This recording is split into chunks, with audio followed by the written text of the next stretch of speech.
자, 우리 함께 하나님의 말씀 보도록 하겠습니다. 시편 1편에서 1절에서 6절까지 1편 전체입니다. 우리 함께 읽도록 하겠습니다.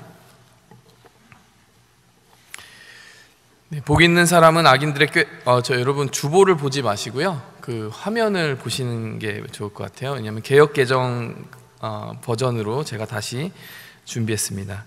복 있는 사람은 악인들의 꾀를 따르지 아니하며 죄인들의 길에 서지 아니하며 오만한 자들의 자리에 앉지 아니하고 오직 여호와의 율법을 즐거워하여 그의 율법을 주야로 묵상한 자로다. 그는 시냇가에 심은 나무가 철을 따라 열매를 맺으며 그 잎사귀가 마르지 아니함 같으니 그가 하는 모든 일이 다 형통하리로다.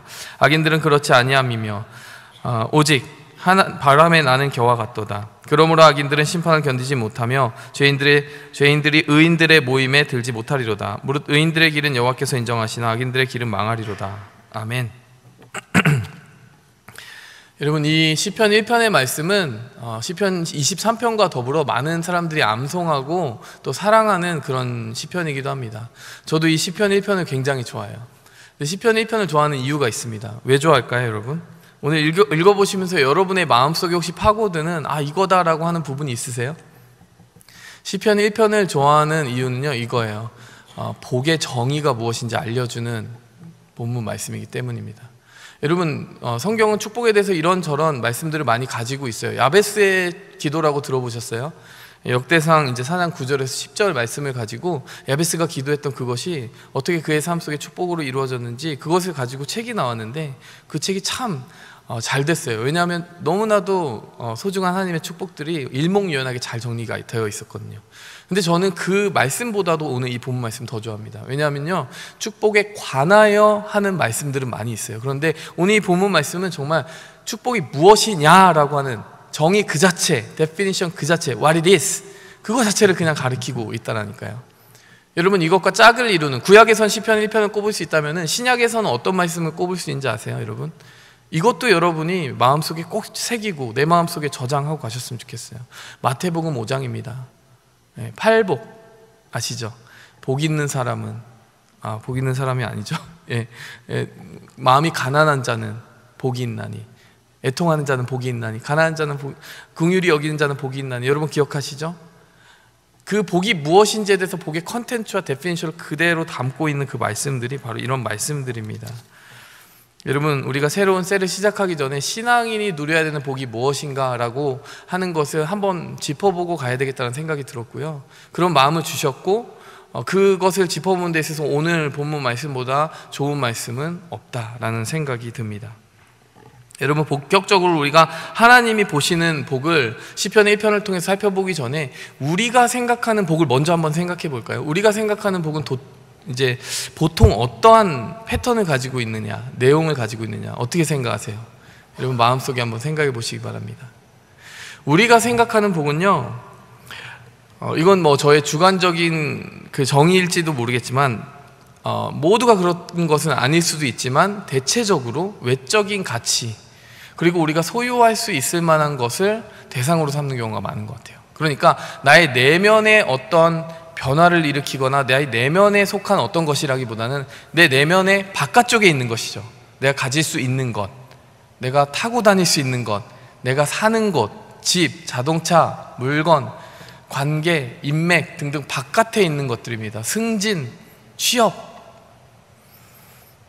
이런 것들은 수량적으로 계측이 가능하기도 하고요, 어떤 것은 더 큰 복이다, 어떤 것은 작은 복이다, 사람들은 이렇게 크기를 비교하기도 합니다. 흔히 말해서 이런 복을 가지고 살아가는 사람들에 대해서 참 소원 성취하며 사는 삶이구나, 뭐 이렇게 부러워하기도 해요. 그래서 만약에 그러한 복들을 가지고 오늘 말씀을 다시 적는다면 제가 이렇게 말할 수 있을 것 같아요. 복 있는 사람은 좋은 집에 살고 유망한 직업을 가지며 주식 투자에 성공하고 좋은 자리에 올라가서 부족함이 없이 사는 사람이로다. 좋은 주식에 심은 나무가 시절을 쫓아 이익을 내며 배당금과 대박을 치는 것과 같으니 그 하는 모든 일이 형통하리로다. 여러분, 이런 그 세상 버전에서의 시편 1편 말씀을 한번 읽어보았습니다. 은혜가 되세요? 대체로 이렇다라는 거예요. 여러분, 그런가 하면 세상에서 또 복이라고 말하는 것이 갖춰야 되는 또 한 가지 덕목이 있습니다. 뭔지 아세요? 빨라야 된다라는 거예요. 이런 말 들어보셨습니까? 대박. 초고속 승진 들어보셨어요?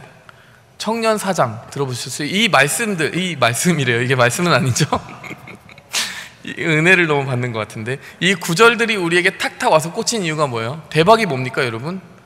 찔끔찔끔이 아닌 거예요. 그냥 한 번에 빵 터져주는 거죠. 모든 게 쏟아져 오듯이 내가 그 어떤 복권 당첨되듯이 그 복에 압도당하는 것입니다. 얼마나 좋은 거예요. 빨리 이루어지잖아요.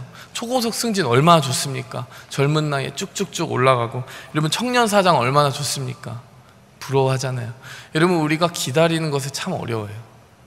빨리빨리 이루어졌으면 좋겠어요. 여러분 이것을 종합해보면 우리가 주로 외적인 가치에 복이라고 하는 것에 정의를 둘 때가 있고요.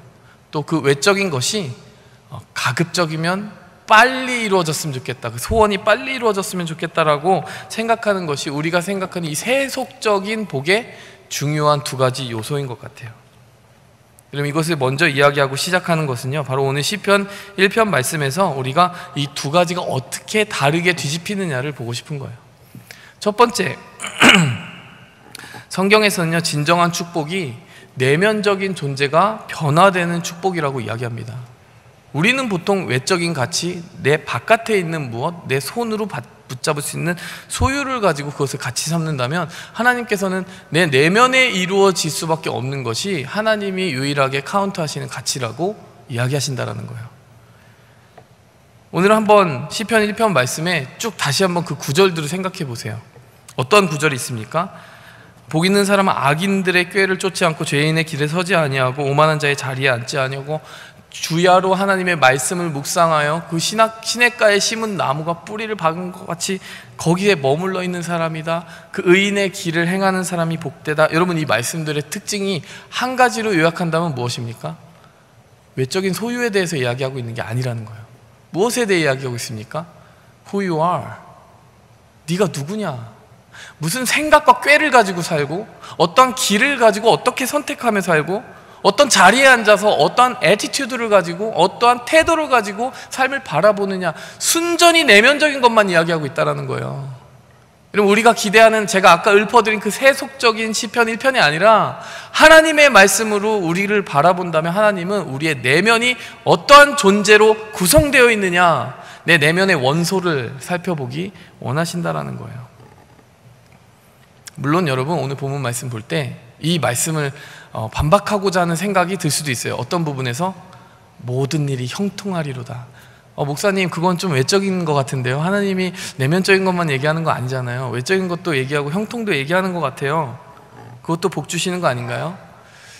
저는 대체로 그럴 수도 있다라고 생각합니다. 하나님이 정말 하나님 사랑하는 사람이 자기의 그 어떤 수고한 대로 분복을 누리고 심은 대로 거두게 하시는 그 정의로운 삶, 공의로 이제 다스려지고 보호받는 그 삶을 누리게 하신 경우가 대체로 많다고 생각합니다.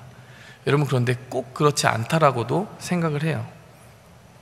왜냐하면 여러분 형통이라고 하는 것에 대한 정의를 우리는 그렇게 수량적으로 외적으로 보지만요, 사실 성경은 어떻게 형통을 정의하느냐, 여러분 요한복음 말씀을 먼저 살펴봐야 됩니다. 요한복음 말씀 일단 보면요, 제가 읽어드릴게요. 너희가 내 안에 내가 너희 안에 거하면 무엇이든지 원하는 대로 구하라, 그리하면 이루리라. 제가 왜 이 말씀을 골라왔냐면요, 이것이 딱 만사형통이라고 하는 단어를 묘사하는 말씀 같거든요. 만사형통, 내가 원하는 소원 다 이루어지는 거. 원하는 대로 구하라, 그리하면 다 이루리라. 여러분 형통에 대한 정의를 찾기 위해 저는 요한복음 말씀을 살펴보기 원했어요. 여러분 그랬더니요, 좀 우리가 생각하는 것과 다른 측면들이 나타나더라는 거예요. 왜? 요한복음에는 단서 조항이 있더라는 거예요. 무엇이든지 구하라 다 이루리라, 그건 맞는데요, 그 앞부분에 뭐가 있습니까? 너희가 내 안에 거하고 내가 너희 안에 거하면 이라고 하는 구절이 있는 거예요. 무슨 말입니까? 내 소원 이꼴 하나님의 소원이면 그 소원을 구하면 하나님의 그 소원이 하나님의 능력과 섭리 안에서 이루어진다는 겁니다. 하나님과 내가 아무런 상관이 없이 살고 내가 구하고 소원하는 것이 하나님의 소원과는 정딴판인 것을 내가 구하고 있고 품고 있고 하나님께 달라고 하는데 하나님이 그것을 주신다? 여러분 그것은 형통이 아니라 재앙입니다. 하나님이 버렸다라고 하는 증거예요. 하나님은, 예수님은 진정한 축복이 온전히 성립되기 위해서는, 그래 맞아 너의 소원이 다 성취되는 거 맞아, 그런데 그 소원이 어떤 소원이어야 되느냐, 하나님의 소원과 일치되어 있어야 돼 그러면 내가 너 복받은 자라고 인정해 줄게 라고 이야기하신다는 겁니다. 여러분, 성경의 다른 부분과 이것이 맞물려 있는지 우리가 성경적으로 한번 점검해 볼 필요가 있어요. 12제자들 소원 성취했습니까? 소원 성취했어요? 소원 성취했습니다. 만사형통했습니다. 원하는 대로 다 이루었습니다. 무엇을 이루었습니까? 순교당했어요, 여러분. 11제자는 순교당하고요. 여러분, 한 제자인 마지막 사도 요한은 반모섬이라고 하는 그 섬에 유배되어서 100살까지 감옥에 갇혀 살다가 겨우 나와서 요한계시록을 그 반모섬에서 쓰고 생을 마감하게 됩니다. 여러분, 초대교회 그 교인들의 삶을 보면요, 소원이 이루어지는 것 같아요? 여러분, 아주 재밌게도요, 소원이 이루어지고 있었다라는 사실을 우리가 생각해 봐야 됩니다. 만사형통하고 있었다는 것을 생각해 봐야 돼요. 제가 그 증거를 보여드릴게요. 디모데후서 4장 7절에서 7절 한번 먼저 보여주시겠어요? 예, 디모데후서 4장 7절 제가 넣어놨습니다. 네, 제가 읽어드리겠습니다. 나는 선한 싸움을 싸우고 나의 달려갈 길을 마치고 믿음을 지켰으니 라고 하는 구절이 디모데후서 4장 7절에 나와요. 자, 곰곰이 한번 생각해 보시기 바랍니다. 선한 싸움을 싸우고 달려갈 길을 마쳤다. 여러분, 달려갈 길이 무엇입니까? 내 소원 성취했다, 만사형통했다, 다 이루어졌다 이 말 아닙니까? 달려갈 길을 다 달려갔다. 이게 4장 7절에 있는 말씀이에요. 그런데 바로 전에 도대체 그 달려갈 길이라는 게 무엇이었는가? 바울의 소원이라는 것이 무엇이었는가? 무엇이 형통했다라는 건가? 4장 5절과 6절을 함께 봐야 됩니다. 4장 5절이 어떻게 나와 있는지 아세요? 자, 그 다음에 그러나 너는 모든 일에 신중하며 고난을 받으며 전도자의 일을 하며 내 직무를 다하라. 여러분, 그가 바라보고 있는 형통이라는 것에는 고난이라는 단어가 들어가 있네요. 여러분, 근데 그게 다 이루어졌다라는 거예요. 만족한다라는 거예요. 왜냐? 그 가운데는 고난만 있는 것이 아니라 하나님의 말씀을 전하는 전도자의 직분이 있었기 때문이라는 겁니다. 4장 6절을 한번 보시면요, 그 다음에 전제와 같이 내가 벌써 부어지고 나의 떠날 시각이 가까웠도다. 여러분, 전제라는 단어가 어려운데요, drinking offering이라고 해석이 되어 있습니다. drinking offering이 뭐냐면요, 여러분, 제물을 이렇게 불태우기 전에 그 위에 포도주를 붓는 의식을 전제라고 말해요. 무엇이냐면요, 그 포도주가 상징하는 건 피죠. 그러니까 피의 희생, 순교를 상징하는 거죠. 자기가 마치 땅에 쏟아지는 그 포도주와 같이 자기의 피가 땅에 쏟아지게 될 거라고 사도 바울이 예견하고 있는 겁니다. 아마 기도하다가 그런 감동을 받았나 봐요. 나 죽을 때 다 됐어. 근데 내가 여기까지 오는 동안 하나님의 말씀 전하고 복음 전하는 일 다 이룬 것 같아서 마음이 너무 뿌듯하고 흡족하고 내가 죽는 일조차 그 앞에서는 나를 두렵게 하거나 나를 허무한 감정에 빠뜨리지 못해 라고 이야기한다는 것입니다.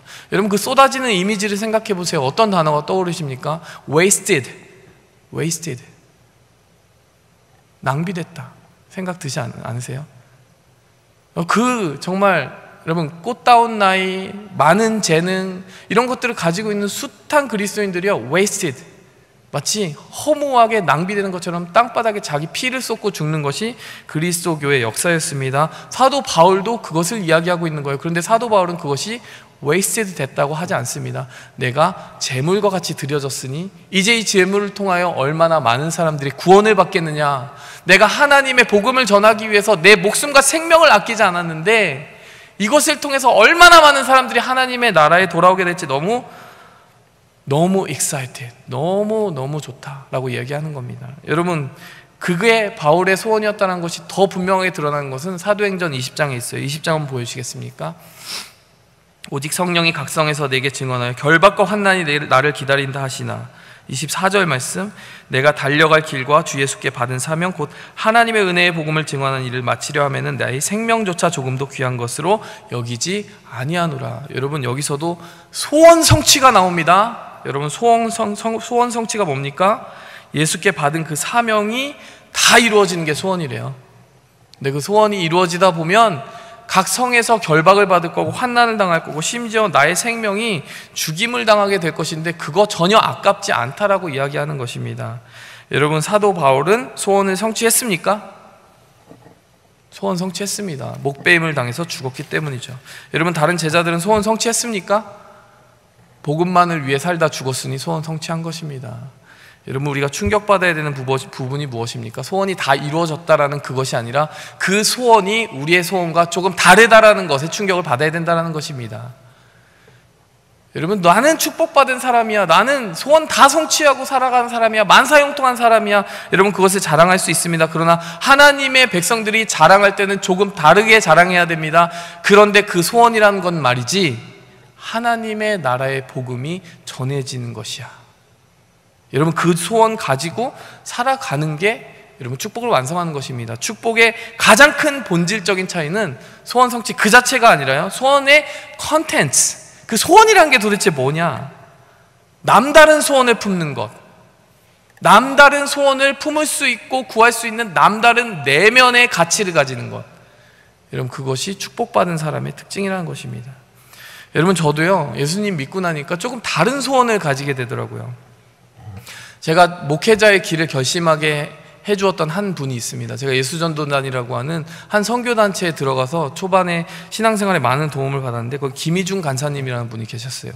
또 제가 다니던 교회에는 김진철 목사님이라는 분이 계셨습니다. 저는 그 두 분을 보고 어떤 생각을 했냐면 너무 부럽다라는 생각을 했습니다. 왜냐하면 도저히 어떻게 말씀을 저렇게 풀지? 말씀에 어떻게 저런 내용이 있다는 걸 어떻게 아셨을까? 그게 너무 부러운 거예요. 여러분, 저는 좋은 교회 다니는 사람들이 부럽지 않았습니다. 그러니까 좋은 목사님이 있고 말씀이 좋고 뭐 예배가 이렇게 뜨겁고 그 교회를 가고 싶은 게 아니라요, 그 소원도 있지만 그 소원보다 더 어떤 소원이 있었냐면 나도 내가 개인 묵상할 때 그 정도의 말씀을 깨달았으면 좋겠다, 내가. 그 욕심이 생기기 시작하는 거예요. 목사님들이 너무 부러운 거예요. 나 목사님처럼 묵상하고 싶다. 또 저렇게 말씀은 평생 전하고 하루 종일 말씀 볼 수 있으면 얼마나 좋을까, 이런 소원이 막 일어나기 시작하는 거예요. 약간 불길해지기 시작하더라고요. 어라, 이상하다. 나 지금 졸업이 얼마 남지 않았고 이대로 졸업하면 나의 전공은 분명히 공대생인데 내가 왜 이러고 있지? 잠깐 두려워지기 시작해요. 그런데 어느새 주일마다 부러워하고 있는 거예요. 제가 그 말씀을 받아 누렸으면 좋겠다. 여러분, 이런 말이 있습니다. 부러우면 지는 거다. 여러분, 부러우면 지는 거 맞아요. 여러분, 세상을 부러워하면 지는 겁니다. 근데 제가 깨달은 것이 있어요. 하나님의 백성들과 하나님의 나라의 가치를 부러워하는 사람은 이기는 겁니다. 여러분, 저는 좋은 것을 부러워했다라고 생각해요. 여러분, 우리가 어떤 소원을 가지고 살아가느냐가 중요해집니다.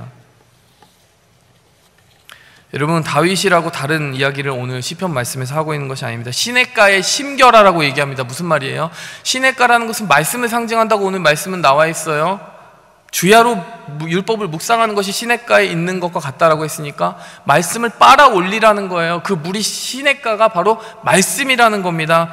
그리고 그 말씀을 빨아 올리는 사람은 다른 소원을 가지게 되고 다른 내면을 가지게 되고 남다른 것을 소원하게 되다 보니 그 소원이 성취될 때 하나님이 영광 받으시고 하나님의 나라가 이루어진다는 것입니다. 그냥 소원 성취가 축복이 아니라 하나님의 소원이 성취되는 것, 그 하나님의 소원이 내 안에서 진심으로 기뻐지게 되는 것이 형통이고 축복입니다. 여러분, 마태복음 5장 8복도 한번 생각해 보세요. 심령이 가난하면 복이 있고 애통하는 자가 복이 있고, 뭐가 복이 있습니까? 여러분, 아프고 매 맞는 것밖에 없는데 의를 위하여 박해받는 자가 복이 있대요. 전부 내면적인 거에 대해서 이야기하는 것입니다. 여러분, 성경은 그런 것을 가지면 복이 있을 거야 라고 얘기하지 않고 그런 사람이 되면 복이 있을 거야 라고 이야기합니다. 여러분, 여러분의 내면을 살펴보시기 바라요. 나는 얼마나 하나님의 나라가 보고파서 애통하고 있는가? 하나님의 나라가 배고파서 의에 줄이고 목말라 있는가? 얼마나 하나님의 그 나라와 가치를 보기 위해 심령이 가난한가? 여러분, 그런 내면이 있으면 복된 분인 줄 믿습니다. 여러분, 하나님께 밀착하여 살아가는 사람의 복을 여러분이 누리시기 바랍니다. 여러분, 이것이 복의 컨텐츠에 대한 이야기였어요. 외적인 것이 아니라 내적인 것이고, 내가 무엇이 되느냐, 내가 어떠한 가치와 소원을 가지고 살아가느냐에 대해서 이야기했습니다. 두 번째로는 무엇을 이야기해야 될까요? 제가 시간에 대해서 이야기했습니다. 대박 치는 거, 빨리 이루어지는 거 우리는 원한다고 그랬어요. 그런데 여러분, 내면의 가치라는 것이 어디 하루아침에 이루어집니까? 정말 본질적인 가치라는 것, 내면에 이루어지는 하나님의 형상이라고 하는 그 가치를 붙드는 사람은 그 시간이 오래 걸린다는 걸 반드시 알게 돼요. 벽에 부딪히거든요. 나의 육적인 자아와 성숙하지 못한 그것이 깨어지는데 얼마나 시간이 걸립니까? 얼마나 아픕니까? 성화되는 과정은 그렇습니다. 여러분, 그런데 그 진정한 축복이 내 안에서 자라고 하나님의 빛을 발하기 위해서는 시간이 필요하다는 거예요. 오늘 본문 말씀을 봐도요, 발전 과정이 나옵니다. Developing story라는 거예요. 왜? 여러분, 복 있는 사람은 뭐래요? 악인의 꾀를 따르지 아니하고 죄인의 길에 서지 아니하고 오만한 자의 자리에 앉지 아니한다. 여러분, 이것이 같은 얘기 같죠? 그냥 곰곰이 생각해 보십시오. 이것은 developing story입니다. 왜 그럴까요? 꾀부터 시작한다는 거예요. 생각이 먼저 움직이기 시작한다는 거예요. 그 다음엔 길이 생긴다는 거예요. 왔다 갔다 하기 시작한다는 거예요. 그 죄를 곰곰이 생각하는 사람은 그 길에 서게 되어 있고, 그러다가 어떻게 됩니까? 오만한 자의 자리에 앉게 되는 거예요. 처음에는 죄라는 거는 알고 있었어요. 생각만 하고 있었어요. 근데 생각이 길이 되기 시작하는 거예요. 살금살금 가보는 거예요. 근데 살금살금 가보던 길이 나쁘지 않은데? 여러분, 잔디도 계속 밟고 다니다 보면은 담력이 생기잖아요. 그래서 계속 왔다 갔다 하게 되는 겁니다. 죄 한번 저지르고 회개하고, 죄 한번 저지르고 회개하고, 여러분, 길을 내기 시작하는 거예요. 길이 계속 왔다 갔다 하다 보면 어떻게 됩니까? 근데 이럴 필요가 있나? 이게 뭐 죄야? 아예 앉아버리는 거예요. 오만한 자의 자리에 앉게 됩니다. 여러분, 루터가 이런 말을 했어요. 새가 우리의 머리 위를 지나가는 것은 막을 수 없으나 새가 둥지를 트는 것은 막을 수 있다. 이게 무슨 말일까요, 여러분? 죄의 생각이 우리의 생각을 스쳐 지나가는 것까지는 어쩔 수 없다는 거예요. 유혹을 받는 건 어쩔 수 없어요. 그런데 그 새가 우리 머리 위에 앉아가지고 똥도 싸고 여기서 막 밥도 먹고 여기다가 둥지를 틀기 시작하는 거를 방치하는 사람이 없듯이, 여러분, 유혹의 생각이 우리를 점령하기 시작하는 것은 좋지 않다라는 것입니다. 요셉과 다윗을 생각해 보세요. 하나님의 사람도요, 유혹에 대해서 두 가지 다른 반응을 보였습니다. 요셉은 생각이 스쳐 지나갈 때, 유혹이 다가왔을 때 바로 뿌리쳤습니다. 보디발의 아내를 거절했습니다. 바로 도망갔어요. 그냥 옷을 버려두고. 다윗은 어떻습니까? 옥상에서 그 밧세바를 보니까 한 번 보고, 두 번 보고, 세 번 보기 시작했다는 거예요.